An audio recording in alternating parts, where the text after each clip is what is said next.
Kakapasok lang timbog na PhilHealth ni Hontiveros tinapos ni Kong Marcoleta DOJ. Hintulan o si Risa. Ayan ha. Etong balitang ito na ating papanoorin at bibigyan ng reaksyon ay nagmula kay Pinas News Insider. Ayan, syempre ilalagay natin sa description box ang link ng kanyang channel kung gusto nyo makabisita at makapanood ng mga balitang kanyang inilalabas. Ito ang yung lingkod na si BT. At wag na natin pagtagalin at sabay-sabay na nating panoorin ang laman ng video na hatid sa atin ni Pinas News Insider at bibigyan natin ng reaksyon ang balitang ito. Pasok? Ito ang balita ngayon. Viral ngayon sa mundo ng social media. Ang di umano'y balitang Congressman Rodante Marcoleta may matinding pagpapaliwanag sa isyong kinakaharap ngayon ni Pastor Apollo Kibuloy. Kasong naisasampa sa piskalya, tila hindi tatanggapin dahil matagal na raw natapos. Pero bago ang lahat, kung bago ka pa lamang sa aming channel, please huwag kalimutang mag-like, subscribe at i-click ang notification bell para mas maging updated ka pa lalo sa lahat pa ng bagong video na i-upload namin. At ito na nga mga kababayan, matapos bigong mapaaresto ang religious leader ng Kingdom of Jesus Christ na si Pastor Apollo Kibuloy, Congressman Rodante Marcoleta ay malaking isiniwala sa publiko na isang pahayag. Tila sinabi ni Congressman Rodante Marcoleta na kahit saan raw tignang anggulo, mali na ipaparesto ang isang tao na hindi lang umattend sa nasabing Senate hearing dahil may karapatan daw itong manahimik at hindi magsalita, lalo't hindi naman raw korte ang kanyang pupuntahan. Ay, tama. Sa tingin ko naman, parang may punto rin naman kahit papaano si Kibuloy. Kumbaga, ang kaso niya kasi is dapat hinahatag sa korte. Dapat doon yan pinag-uusapan. Sa Senate kasi hindi na dapat pag-usapan yan eh. 'Di ba? Hindi naman dapat pagkaabalahan dahil ang mga pinag-uusapan sa Senate, halimbawa, may kurakot sa gobyerno, nasa posisyon ka, 'di ba? 'Yun yung pinag-uusapan, yung krisis ng bansa. Ngayon, kung ikaw ba ay nakakapinsala o nakakaperwisyo sa bayan natin, 'yun yung mga ganung mga usapan at iba pa. Basta patungkol 'yun sa bansa natin, yung nagiging threat ka. Ganon, may mga ginagawa ka naman. Ganon yun, basta sa bansa natin. Kasi kung sa personal na bagay lang naman, ni Kibuloy na kaso, dapat sa korte lang yan. Ngayon, kung sa korte hindi siya sumipot, is talagang yun talaga, maanuhan siya. Pero kasi kahit naman sa Senado, karapatan naman ni Kibuloy na hindi naman siguro magsalita. Hindi naman kasi na Senado kasi yung niya yung kaso niya. 'Di ba? Personal na kaso niya yun. Hindi problema ng bayan ang ikinakaso sa kanya. Kaya sana ipaubaya na lang sana nila sa korte yung ganyang problema. At tila hinimok pa ni Congressman Rodante Marcoleta ang mga testigo na iniharap ni Senador Risa Hontiveros na kung totoo raw talaga na may laban at naabuso ang mga testigo para matapos ang usap-usapan, pare-pareha silang magharap sa korte at nang malaman kung sino ang nagsasabi ng buong katotohanan. May punto si Marcoleta ron. Kung may reklamo lahat ng testigo ni Honti, lahat sila may reklamo kay Kibuloy, dapat sa korte sila naghaharap-harap. Kasi sa Senado, ubos oras lang yan, gastos, 'di ba?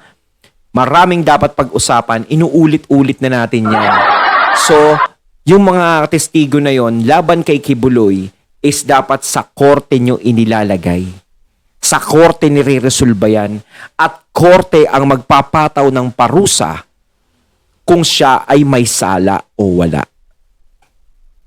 Pinaalala ni Congressman Rodante Marcoleta na mananatiling mahina ang kaso laban sa religious leader ng Kingdom of Jesus Christ na si Pastor Apollo Kibuloy, lalo't patuloy raw na hindi nagpapakita ang mga naunang testigo na inipresenta ni Senator Risa Hontiveros sa nangyaring pagdinig sa Senado na siyang nagsimula na isiwala ang di umano'y pang-aabuso ni Pastor Apollo Kibuloy sa mga miyembro nito sa Kingdom of Jesus Christ at nagbibigay linaw pa nito. Wala raw kasing nagsampa ng kaso sa piskalya na tila nakamaskara na hindi pinapaalam ang kanyang totoong pagkatao. Kaya dito na siguro nagmula ang mga usap-usapan na hindi totoo ang mga aligasyon laban kay Pastor Apollo Kibuloy. Diyos ko naman, no, ikaw tetestigo ka.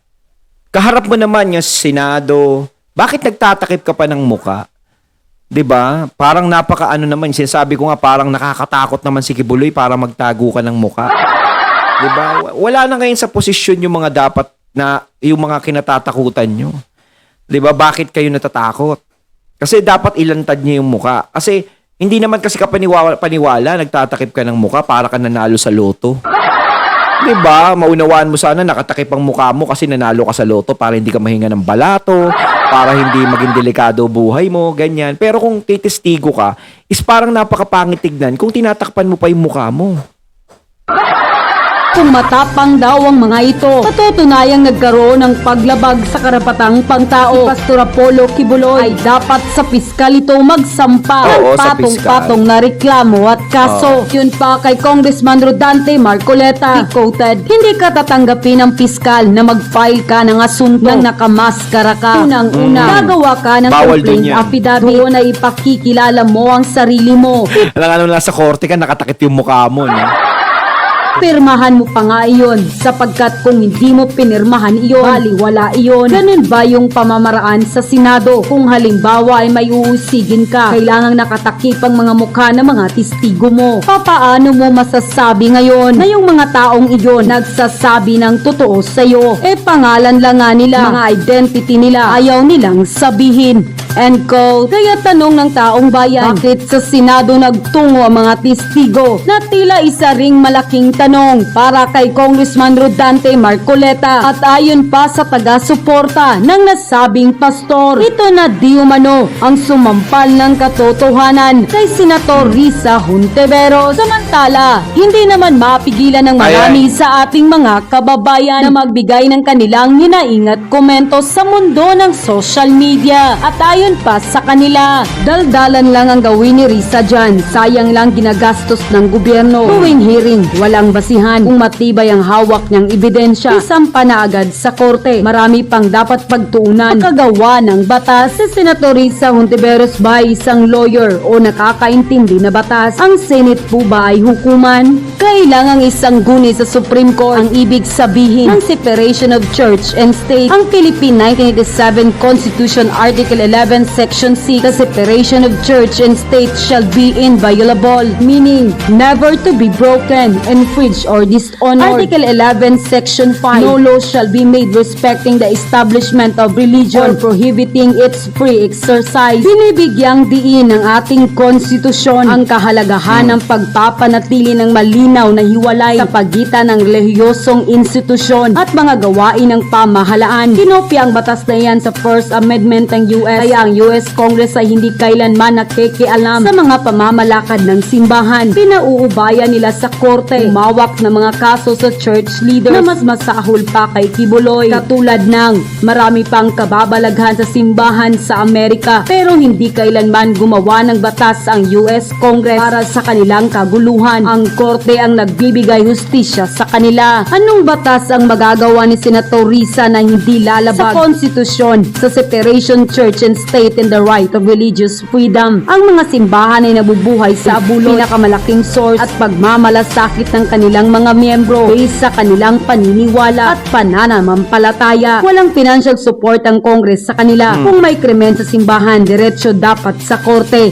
hindi sa Senado. End quote. Kasi alam nyo kung mapapatunayan si Kibuloy ay nagkasala dyan sa Senado o napaamin siya dyan, hindi rin naman nila mahahatulan yan kasi Senado yan Kumbaga, ang mangyayari dyan, imbestiga, dakdakan lang, tanungan lang, ganun lang yan, paikot-ikot lang yan.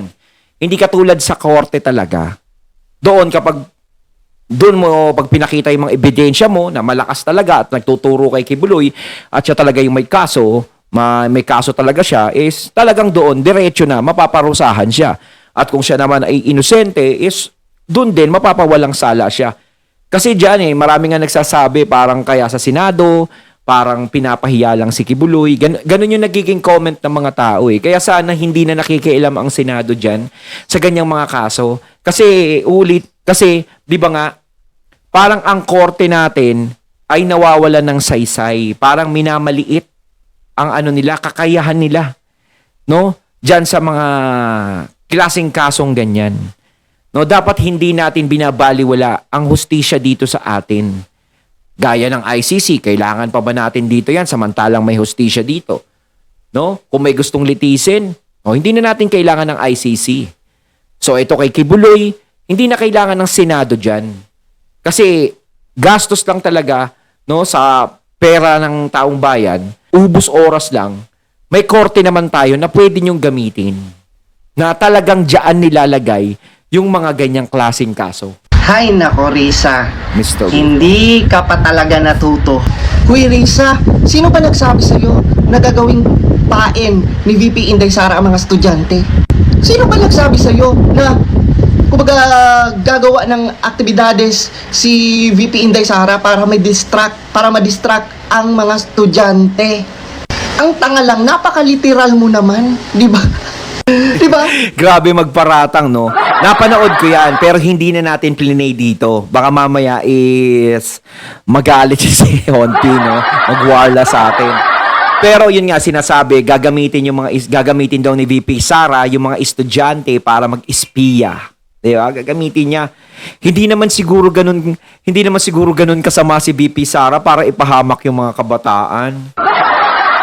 Tatay niya nga eh, 'di ba? Pinupuksa yung droga. Kung si Duterte, yung tatay niya, walang pakialam sa mga kabataan, hindi niya na itatatag yung war on drugs na yan.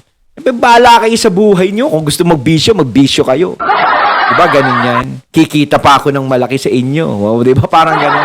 Pero hindi, ang ginawa ng tatay niya sa kanya, is nagtaguyod ng war on drugs, kinalaban lahat, binangga lahat ng malalaking mga sindikato, mga ganyan na may hawak ng ganyang klaseng bisyo para ang mga kabataan ay hindi malulung dyan at maging matuwid yung landas, hindi mapunta sa likulikong landas.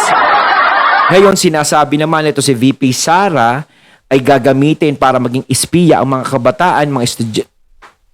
Parang hello.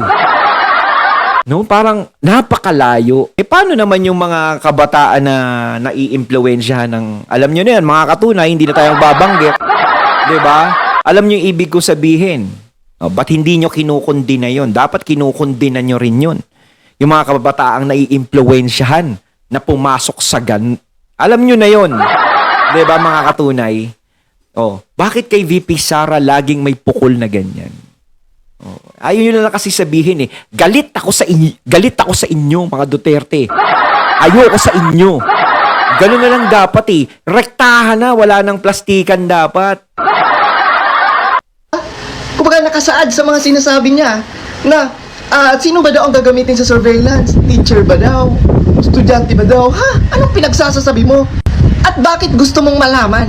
Bakit gusto mong malaman at gusto mong isiwalat, di ba, sa buong Pilipinas ang step-by-step na plano ni VP Inday Sara? Ba't di mo na lang pagkatiwalaan? Di ba? Ba't di mo na lang... Bakit kailangan niyang malaman ang gagawing hakbang ng VP natin? No? Kumbaga nasa sa kanya na yun. Bakit? Para maging aware o ano ba? Ganun ba yun? Ganun ba? Kailangan pa bang malaman? Ang hirap kasi pag magugulat ka na lang bigla eh, no? Ang hirap na masyadong masikretong tao. Si VP Sara kasi parang tahimik eh. No? Biglaan na lang talaga. Magugulantang sila. Yun ang kinatatakot eh. Baka, kasi kayo ganyan ng ganyan. Kala nyo hindi tatakbong presidente tapos biglang tumakbo. Hoy! Nako! Diba? Ganun para si VP Sara eh. Tahimik lang siyang magtrabaho. Mabubulaga ka na lang. Parang ganun siya eh. Bigay yung full support kay VP Inday Sara. Dapat sinusuportahan na lang nila eh. Sa pangsarili niyang kapakanan. Total, hindi naman niya yan bubulsahin. Alam niyo mga Lods, yan yung problema bakit nagiging, di ba, nagkakaroon ng confidence ang mga makakaliwang grupo eh. Yan yung problema bakit tumataas yung aggressiveness ng makakaliwang grupo. Di ba? Na, di ba, mas magasik ng lagim, it's because dahil, di ba, dahil sa mga ganyan, dahil kila Senator Risa Ontiveros na pumapalag, no, every time merong plano, no, ang gobyerno pagdating sa makakaliwang grupo, di ba, pagdating sa pagsa-stop ng recruitment sa mga estudyante, ayan sila papalag, ayan sila, di ba, kumbaga, feeling natin parang sinasabotahin nila ang gustong mangyari ni VP Inday Sara. Kung Di ba? kung may tamang gagawin is kinokontra. No, hindi sila pumapabor. Para magkaroon ng peaceful environment sa eskwelahan. And for your information, Risa Ontiveros, di ba, Senator Risa Ontiveros, ang gobyerno na sinasabi mo, no, ay part din doon ang Department of Education. And part sa tungkulin ni VP Inday Sara na protektahan ang seguridad, no, at kapakanan ng mga estudyante. Tama. At alam mo ba ang mga nangyayaring problema on the grounds? Aha. Bakit may nagda-drop out ng mga estudyante? Bakit may mga nagre-rebelde ng mga estudyante? Alam mo ba yon? Wala kang alam. No, wala kang alam. Si VP Inday Sara lang naman itong pumupunta-punta sa liblib na lugar, no? Pumupunta-punta kung saan-saan dito sa Pilipinas.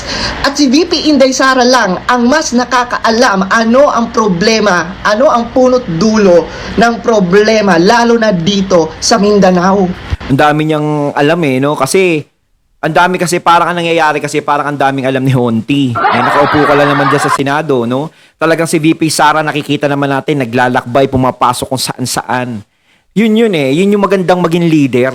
Yung inaalam niya yung bawat sitwasyon ng lugar. Yung hinaing ng mga tao, nalalaman mo. No, hindi yung nakaupo ka lang. Kumbaga, binoto ka. Wala. Diyan ka lang. Buong term mo, nandiyan ka lang. Di ba? Salita ka lang ng salita. Ganon. Hirap Mas maganda, kapag ikaw binoto, nanalo ka, bukod dun sa nakaupo ka, nandiyadyaan ka, niloklo ka ng tao, is yung gumagalaw ka rin. Para nakikita ng mga tao na, uy, eto, tama tong inano natin. Hindi lang sa salita, nilalagyan pa ng gawa. Di ba mas nakakatuwa yun? Kaya yun yung nagpapaakit sa mga tao. Doon sumasaludo yung mga tao kay VP Sara sa ginagawa niya. Bihira kasi sa mga politiko na nakaupo ngayon na nanalo na. Ang kumikilos, yung nagpapakita ng ganong klase. Ano bang alam mo? Atrabida sa usawera ka lang naman. Wala kang alam. Kaya, I'd rather, di ba, trust our VP Inday Sara, lalo na ako na taga Mindanao ako, alam namin at nakaka-relate si Inday Sara, si VP Inday Sara sa mga problema ngayon. Palibasa ikaw, hindi ka naman nakaka-relate Kayo mga taga Luzon, ngaw-ngaw lang naman kayo ng ngaw-ngaw. Ano bang alam nyo? Di ba? Hindi nga kita narinig. Every time may mga marinig tayong na-recruit estudyante, hindi nga kitang narinig na nangunang magsabi na against ka sa mga ganyan. Kasi bakit? Ang gusto nyo kasi, no? Kasi since hindi nyo kapartido ang gobyerno, since hindi nyo kakulay ang gobyerno, ang gusto nyo kasi maraming tao ang mag-a-against sa gobyerno, di ba? Di ba? Yan yung gusto nyo. Kaya kayo, ikaw, yung si Franz Castro at saka yung si Raulo at saka yung mga party list na wala namang pakinabang, join force kayo, di ba? Parang same kayo, no? Parang connect kayo sa mga gusto nyong, di ba, sa goal nyo, sa gobyerno na to. Di ba? Anong pinagsasabi mo? Anong akala mo? Di ba? Madadamay ang mga estudyante? Madadamay ang mga teachers? Anong akala mo? Papabayaan lang yan ni VP Inday Sara? Anong akala mo kay VP Inday Sara? Pabaya? Ayun, at ating natunghayan ng video na nagmula kay Pinas News Insider at syempre natunghayan din natin si Mr. Real Talker. Alam naman natin, no? Talagang kung bumanat si Mr. Real Talker talaga, dire-diretso. Parang siyang si FPRRD din Matapang, no? Kaya, no, siguro hindi naman para ipahamak naman ni BP Sara yung mga teacher, mga estudyante. Napakalayo naman kasi sa binibintang sa kanya. Kaya nga ito yung sinasabi natin na lahat na lang ay ibinibintang kay VP Sara. Kulang na lang ang pagtegi kay Jose Rizal at kay Andres Bonifacio sa mga bayanin natin na ibintang sa kanya. No, para makompleto na lahat. Kayo mga katunay, anong masasabi nyo tungkol dito? Comment lang po kayo sa comment box. So once again, I'm BT and I'm out. Peace.